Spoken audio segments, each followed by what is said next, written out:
Olá, pessoal, bem-vindos ao quadro. Nós vimos nas aulas sobre hematose, sobre as reações que ocorrem na hematose, que o oxigênio ele é transportado aí ligado à hemoglobina, formando a molécula de oxihemoglobina. A formação dessa molécula depende de dois fatores, e é desses fatores que eu quero falar nessa aula. O primeiro fator é a pressão de O2, ou melhor, a pressão parcial do oxigênio. Quando ocorre aumento da pressão parcial do oxigênio, esse aumento de pressão favorece a formação da oxihemoglobina. Lembrando aí que a pressão de oxigênio ela é máxima no interior dos pulmões e é a diferença de pressão entre os pulmões, entre o interior dos alvéolos pulmonares e o capilar sanguíneo, que faz com que esse oxigênio seja aí transportado para o interior dos capilares, onde ocorrerá então a formação da oxihemoglobina.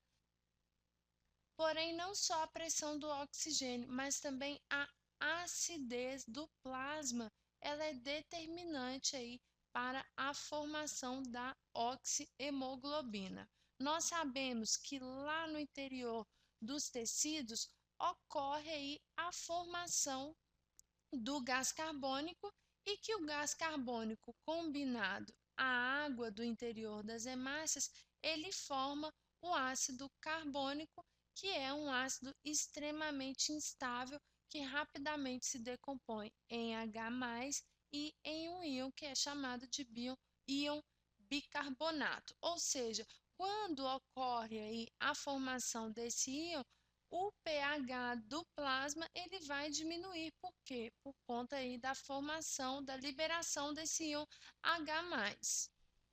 Esse processo de formação do íon HCO3, do íon bicarbonato, ele acontece por quê? Porque a pressão do gás carbônico ela é alta.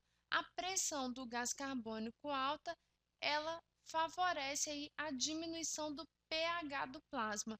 Quando o pH do plasma diminui, ocorre então uma desestimulação da formação de oxihemoglobina, ou seja, a alta pressão do oxigênio favorece a formação da oxihemoglobina e a alta pressão do gás carbônico promove a diminuição do pH do plasma, o que interrompe, o que dificulta a formação da oxihemoglobina. E quando nós falamos de oxihemoglobina, nós falamos da saturação da hemoglobina.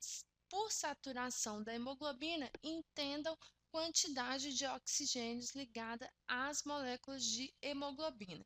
Então, nós temos aqui um gráfico da saturação da hemoglobina pela pressão do oxigênio, que nos mostra o que eu falei acima. À medida que a pressão do oxigênio aumenta, mais moléculas de oxigênio vão se ligar à hemoglobina, ou seja, mais moléculas de oxihemoglobina serão formadas. E para completar esse gráfico aqui, eu quero mostrar para vocês que a idade ela altera esse gráfico. Por exemplo, se nós considerarmos que esse gráfico representa aí a hemoglobina de um feto, a hemoglobina fetal, vamos colocar aqui. Se eu desenhar aqui agora um gráfico que representa a saturação da hemoglobina em um adulto, nós veremos mais ou menos uma curva assim, uma curva abaixo, tá vendo? Então, a saturação da hemoglobina no feto, ela ocorre aí a pressões mais baixas, né? Para uma mesma pressão, vamos pegar essa pressão aqui de 80, ó. Para uma mesma pressão, a saturação da hemoglobina no adulto é menor do que no feto, ou seja, o adulto ele transporta menos oxigênio do que o feto. Agora vamos desenhar aqui um gráfico considerando a molécula de mioglobina. A mioglobina, ela é uma molécula aí que está presente. Deixa eu fazer essa curva a partir daqui. Ela é uma molécula aí que está presente nos nossos músculos, no interior das nossas células musculares, tá? E a função aí da mioglobina é justamente a de armazenar oxigênio para os nossos músculos. Isso por quê? Porque as nossas células musculares elas precisam manter o oxigênio ali para quando ocorrer um aumento aí da atividade muscular.